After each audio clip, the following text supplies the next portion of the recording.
the way how you draw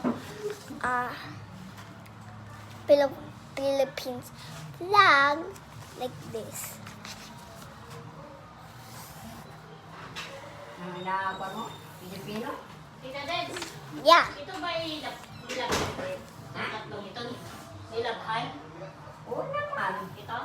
Mommy, did you forget about the ribbon? Sorry, guys. Tita Deds, no. Ka na muna. Ay, di ba ang ribbon mo?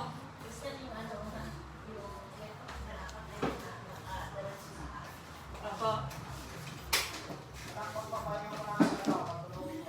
1, 2, 3, 4, 5, 6, Kasi hindi magluluto si Tita Denya sa 9, amin. 10, 11, 12, 13, 14. Hindi si Atina ay This is how YouTube draw. tuwing Thursday ay yung sinasabi niya.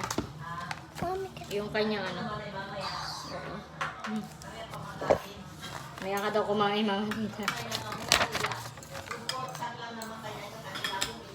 Pork chop daw ang tilabon, mama. Alam mo, dito ka na lang sa ibaba at kamainit sa iyo sa itaas. Matulog ka na dyan. Dito sa naupan mo. Andun, nag-awalis pa ng konti. Dyan, nakaupo doon sa kanya CR. Sino po yan? bye-bye.